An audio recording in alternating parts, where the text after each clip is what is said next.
Salam. Bonjour à tous et bienvenue pour un nouveau podcast. Aujourd'hui, on a un invité assez spécial. Je pense que vous l'avez reconnu, Younis Abdelhamid, capitaine du Stade de Reims. Donc avec l'équipe podcast, on a voulu traiter d'un thème reliant à la fois le jeune et le sport. Et qui mieux qu'un professionnel pour nous expliquer ça.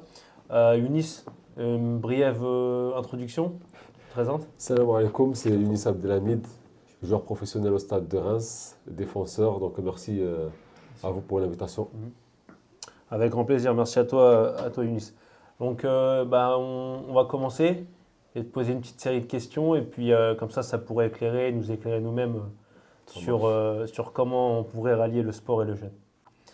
Comment le jeune affecte tes performances sur le terrain? Donc autant positivement que négativement.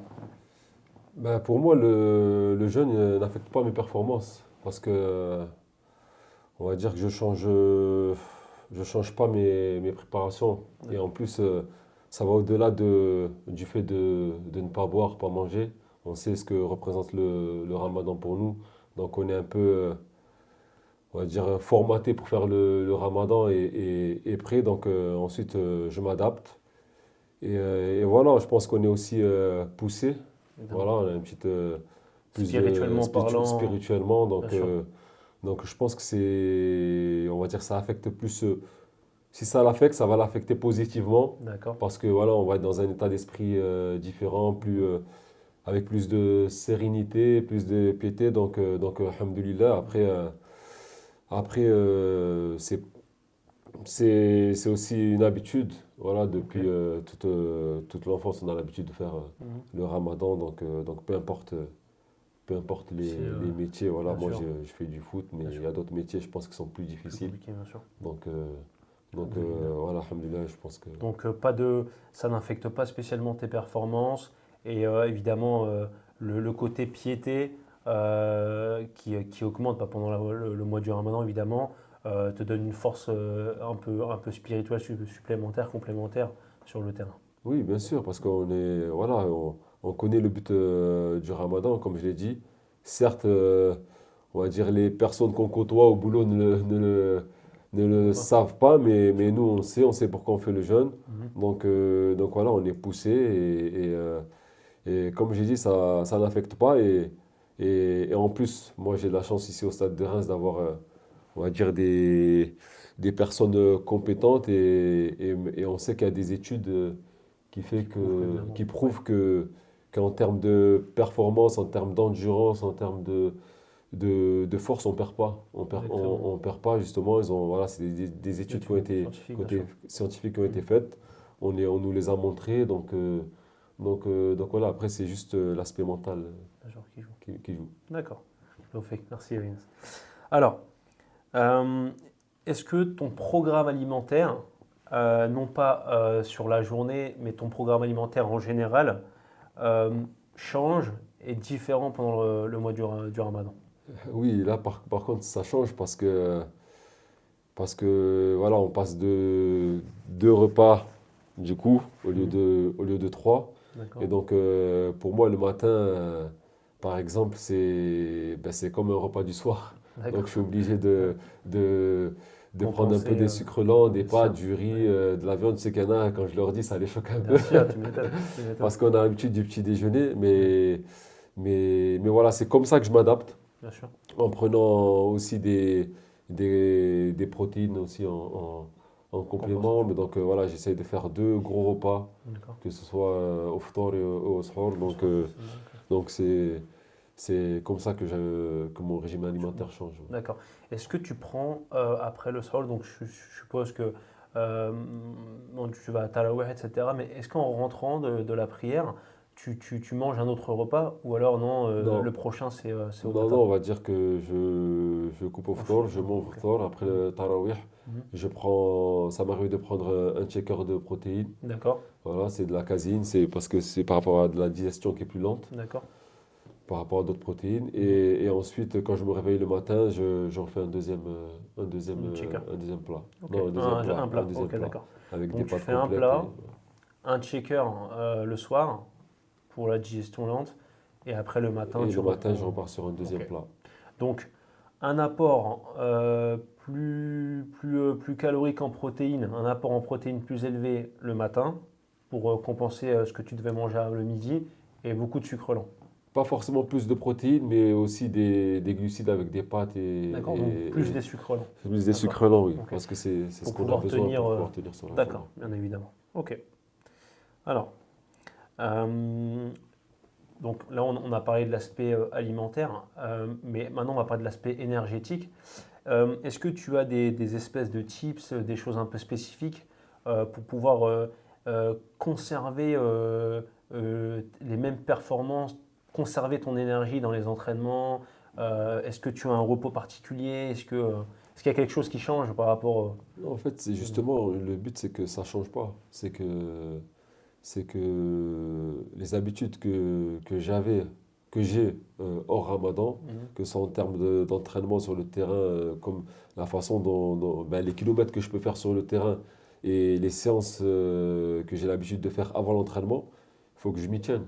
D'accord. En fait, justement, le but, c'est de garder mon corps, entre guillemets, en éveil ou actif Mhm. et pas me laisser, pas rentrer dans une sorte de un peu flemmardise ou un peu la fatigue. De Parce se que oui, dire, on est fatigué parce que on dort un peu moins. Et des fois, le matin, j'arrive, je suis fatigué, mais j'ai pas le choix. J'ai d'accord. pas le choix. Mon mental, il faut que je m'oblige à faire mes séances, Mhm. à faire tout ce que j'avais l'habitude de faire quand c'est pas le ramadan. Et c'est pas parce que c'est le ramadan que je dois justement. Et ça, c'est le piège. Parce qu'après, si je stoppe Mhm. toutes mes routines physiques, j'ai envie de dire, euh, La après là, reprise, ça va être dur. je Ouais. peux rentrer dans une mauvaise Mauvaise spirale spirale. et Ok. ensuite être sujet à des blessures ou à des coups de fatigue. Alors que si Mhm. je continue ce que j'avais l'habitude de faire, peu Mhm. importe la fatigue, après mes performances resteront les mêmes aux entraînements déjà dans un premier temps Mhm. et ensuite pour les matchs. Voilà, en fait, tu n'as pas envie de, de montrer que ça a un impact. Tu veux garder le même mental, que ce soit pendant ou hors Ramadan. Essaye voilà, de te dire que c'est pas quelque chose qui va te faire perdre en performance. Simplement, voilà, bah, tu perds un repas, mais tu es capable de garder les mêmes performances et tu as la Après, mentale pour ça. c'est l'objectif. Bien C'est sûr, l'objectif. bien sûr. Déjà, c'est pas pour montrer aux autres, mais déjà, c'est plus pour moi. Parce Mhm. que si je le fais, c'est pour moi, c'est pour être performant. Parce que on me demande d'être performant. Et moi, je demande, que ce soit le ramadan ou pas, ben, surtout pendant le ramadan, comme juge sur mes performances et pas parce D'accord, que je fais le ramadan. d'accord. Donc après, c'est à moi de prendre mes responsabilités Mhm. voilà, de leur montrer que ramadan ou pas, mon niveau Non, c'est vrai. est le même. Et Mhm. donc après, c'est à moi de faire on va dire, mes causes Mhm. et de ne pas changer mes habitudes, tout simplement. Parce que si je change mes habitudes, je ne serai pas performant. D'accord. Donc le but, c'est de garder mes habitudes, de continuer ce que j'ai l'habitude de faire Mhm. et pour rester performant. Voilà, c'est plus à la base, c'est pour moi, c'est dans un objectif personnel. Et après, bien sûr, si en faisant ça, ben, les personnes qui sont autour de moi voient que ben, peu importe le ramadan, ben, il est toujours là et il est toujours présent. Après, peut-être les jeunes aussi, Ouais, surtout ça, ouais. les jeunes musulmans qui sont dans l'équipe, ben, peut-être qu'ils vont se dire je vais faire pareil parce que on voit que pour lui Ça ça marche marche bien, très bien bien. sûr. Donc voilà, mais dans un premier temps, c'est plus pour moi et essayer de rester performant. D'accord. Là, on va parler de la partie musculaire. Je suppose, bah, par manque d'eau, etc., je pense que tu dois avoir un peu plus de mal pour la récupération musculaire. Est-ce que ton staff médical a prévu des choses pour la récupération à la fois musculaire et pour justement la fatigue que tu disais tout à l'heure? Non, mais comme je t'ai dit dans la question juste avant, je ne change pas. Moi, mon programme musculaire, pour entrer dans les détails, Mhm. c'est quand je joue ben là, on va jouer samedi. Ouais, tu m'as dit contre Lyon. On va jouer samedi Ouais. contre Lyon. Mhm. Mardi, j'ai repris l'après-midi, c'était force haut du corps. D'accord. Mercredi, force bas du corps. Ok. Et ça, c'est ce que je fais depuis quelques années Oui, bien déjà. sûr. Et là, c'est pas parce que je suis en période de Ramadan que je ne l'ai pas fait. D'accord. Après, ce qu'on peut faire, c'est que, par exemple, la séance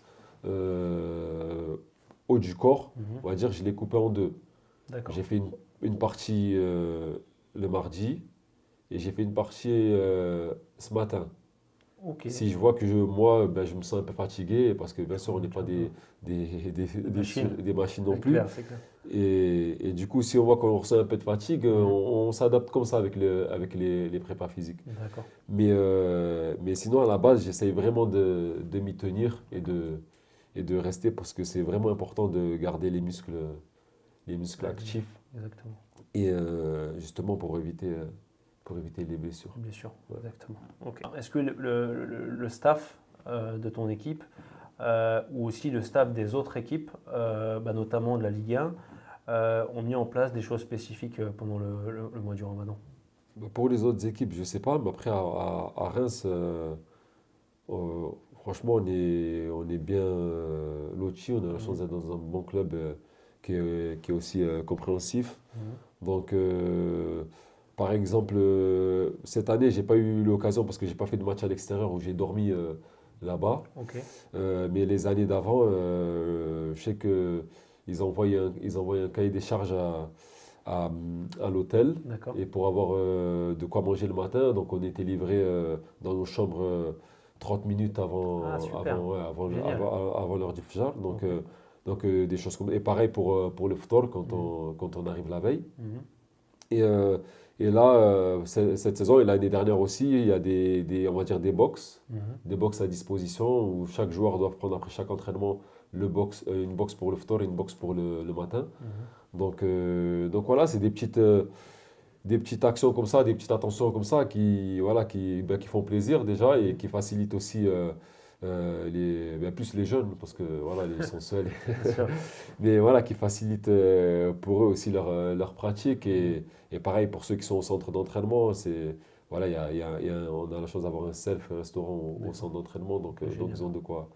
de quoi manger aussi. Mhm. Non, honnêtement, voilà, à Reims, on a de la chance et, alhamdoulilah, et Génial. on va dire qu'ils nous aident de cette manière-là. D'accord, c'est leur petit apport, leur petite aide un peu cachée, Ah, c'est d'accord, la très bien. bonne action. Leur bonne action, exactement.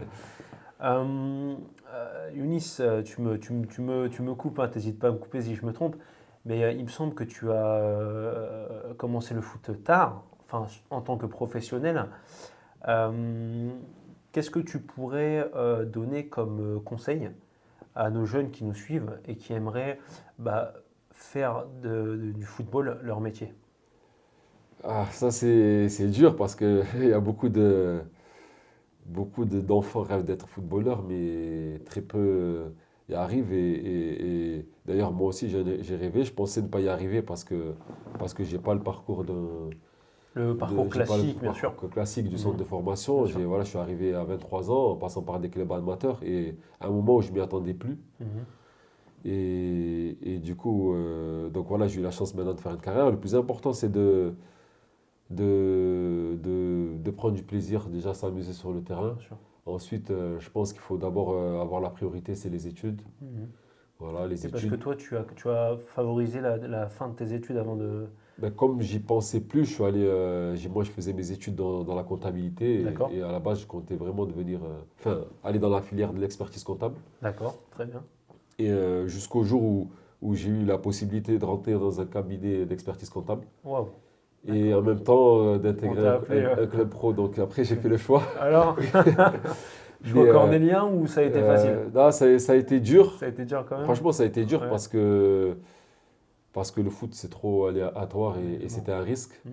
C'était un risque, mais après, je m'étais dit, moi, j'ai eu la chance d'avoir un master, donc je me Ouais, suis tu dit, t'es dit quoi qu'il arrive, quoi qu'il arrive, je suis sécure. si ça Ok, marche pas au bout de 6 mois, je me suis dit ça, si ça marche pas au bout de 6 mois, ouais. je retourne chez moi. Mhm. Et au final, ça a marché. Mhm. Alhamdoulilah, après, non, honnêtement, il n'y a pas d'ingrédients pour devenir pro. Mhm. Après, c'est le destin. Bien Il faut sûr. juste se donner à fond, On est à fond dedans. faire ce qu'il faut, s'entraîner. Mhm. Et après, le jour où il y a une opportunité, il faut la saisir. Mais après, il n'y a pas de secret ou de... Bah, ce qui est intéressant, moi, ce qui me fait plaisir dans ton histoire, c'est que on était vachement dans une spirale où si à 13 ans, tu peux plus, enfin si à 13 ans, tu n'as pas été détecté, enfin je parle de mon époque, tu vois, si à 13 ans, tu n'étais pas détecté, tout de suite, tu avais une étiquette de bon, ça va être un peu compliqué pour toi. Et là, tu es en train de nous montrer, enfin, ton cas est en train de nous montrer que finalement, bah, tu peux arriver à 23 ans, 24, 25 ans et toujours avoir cet espoir-là. Après, oui, effectivement, on peut dire que l'espoir fait vivre. Il faut pas vraiment rester focus là-dessus. Comme toi, il faut se concentrer aussi sur autre chose. Mais il ne faut pas abandonner. Et je pense que c'est un bon message que tu as transmis à travers ton cas. Non, c'est clair, faut pas abandonner. Après, moi aussi, hein, quand j'étais plus jeune, on disait tout ça. À partir de 15-16 ans, tu sais pas. Moi, je suis de Montpellier. D'accord. Je suis de Montpellier, donc ceux qui étaient à Montpellier, moi, je les regardais. J'avais même fait un essai à 15 ans, on m'avait pas pris. Ouais, Donc tout le monde te dit oui, c'est mort et tout. Donc moi, à 18 ans, je me dis, ben, c'est bon, ouais, fais tes études, bien sûr. trouve un domaine que tu aimes et fonce, ça y est, oublie, juste amuse-toi en fait. Bien sûr. Juste amuse-toi sur le terrain avec tes potes le dimanche et après c'est réglé. Donc, mais maintenant, je pense que je sais pas pourquoi en France il y a beaucoup d'exemples comme ça où il y a Mhm. beaucoup de joueurs qui arrivent sur le tard. Mhm. On en trouve pas mal maintenant en Ligue 1, donc ça Ouais. a un peu changé. D'accord. Donc, euh, donc oui, le plus important c'est voilà, de faire ce qu'il y a à faire, se donner à fond, être Mhm. sérieux, rigoureux, pas avoir de regrets et en parallèle avoir on va dire son plan B là, Ouais, enfin, la voilà, partie sécure voilà, des cours, parce bien sûr. que parce qu'il faut savoir aussi retomber Ok. sur ses pattes et Mhm. donc non, honnêtement, voilà, faut pas avoir de regrets tout simplement. Après il arrivera Oui, voilà. ce qu'il arrive. Mettre en place les choses et Ouais. puis après on laisse Mm. le destin agir. Euh, Tu disais que tu étais passé par des clubs amateurs. Après, tu as été détecté par le Stade de Reims, c'est ça? Non, non, Non? par Arles-Avignon, en deuxième Arles-Avignon, division. Ouais. d'accord, c'est en deuxième division. Division, ouais. D'accord. Et par la suite, après, tu es monté au Stade de Reims, parce que tu nous dis que tu venais de Montpellier à la base. Le transfert s'est fait d'Avignon au Stade de Reims, non? Non, non, ça, faut couper un petit D'accord, d'accord, ça marche. peu. Non, Ok, non, très bien. non, en fait, j'étais dans un club amateur qui s'appelle Latte, à côté de D'accord, Montpellier. ok. Et du coup, dans l'année de mes 23 ans, je suis allé à Arles-Avignon en deuxième division. D'accord, Je suis resté 3 ans. Après, j'ai fait Valenciennes 2 ans, Dijon 1 an. d'accord. Et après, Stade de Reims. Et là, ça fait 7 ans maintenant au Stade de Reims. 7 ans au Ouais. Stade de Reims, ouais. Donc, tu étais parmi l'équipe qui était en Ligue 2, puis après, vous Voilà, êtes monté en Ligue je suis arrivé en Ligue 2, 1. Mhm, au Stade de Reims. On a fini champion. mhm. Et depuis, après, là, on est en Ligue 1. D'accord, félicitations. Bravo. Et puis, bah, on va te faire une dernière petite question quand même. Euh, Quelle est ta routine euh, dans une semaine, euh, une pendant le ramadan et une hors ramadan? Quelle est ta routine dans une semaine du lundi au dimanche? Du lundi au dimanche, Ouais. la routine. Lundi, c'est repos. Tous les lundis Voilà, tous les de lundis. chaque semaine? Tous les lundis, quasiment de chaque semaine, D'accord. Ça dépend par rapport au c'est match. repos. Ouais. Ça dépend par rapport au match. Mhm. Mais on va dire, quand je joue le dimanche, Mhm. le lundi, c'est repos. Mardi matin, repos. Mardi après-midi, entraînement. D'accord. Du coup, mercredi matin, entraînement, avec tout ce qui est petit-déj et repas le midi. Mhm. Et du coup, bon, mercredi après-midi, je reste au club parce que le petit s'entraîne. Jeudi matin, Entraînement. entraînement. Mhm. Vendredi matin, entraînement. Samedi matin, entraînement. Ah, d'accord. Et si on joue à l'extérieur, ben, samedi après-midi, on décolle. Mhm. On dort là-bas. Et on joue après le dimanche à 15 h. Sinon, je rentre à la maison et j'ai rendez-vous dimanche matin au stade à Delaune. À Delaune. Parce qu'à Delaune, vous y allez forcément tout seul, Ouais, à avec vos Delaune, en propres fait, moyens. ouais, on rentre dans le parking avec nos D'accord. voitures et Incroyable. ouais, Ah toute bon, la semaine. on s'en rend pas compte hein, de l'autre côté, mais ça fait quand même beaucoup d'entraînement dans la Ouais, semaine. oui, ça fait pas mal d'entraînement. Après, encore là, c'est une semaine classique. Mhm. Si je te montre une semaine où on joue, par exemple, un match en milieu de semaine, le mercredi, comme ça peut Mhm. arriver, Mhm. oui, là, il n'y a pas de jour de repos, c'est Tous les jours. tous les jours Incroyable. entraînement. Mhm. Et après, pendant le ramadan, c'est à peu près la même chose, sauf que je ne vais pas prendre le petit déjeuner le matin Oui, avec eux. forcément, ouais. Ils nous laissent venir un peu plus tard. Mhm. Et pareil pour le repas du midi. Donc après, sinon, le programme, c'est le même. Hein. C'est la même chose. Ouais, on s'entraîne, on n'a pas de, Ok. on n'a pas de jour de repas en plus. Ouais, ouais, tu m'étonnes. Bah, je pense qu'on a à peu près fait le tour. Bah, je tenais encore à te remercier, Younis, pour ta présence. Tu nous as fait un grand honneur. Et puis, bah, je te souhaite bah, plein de belles choses pour la suite de la saison et des buts. Hein. Ouais. Hein, si t'es défenseur, pourquoi pas? Non, merci pour l'invitation, c'était un plaisir et bonne continuation. أشهد أن لا إله إلا الله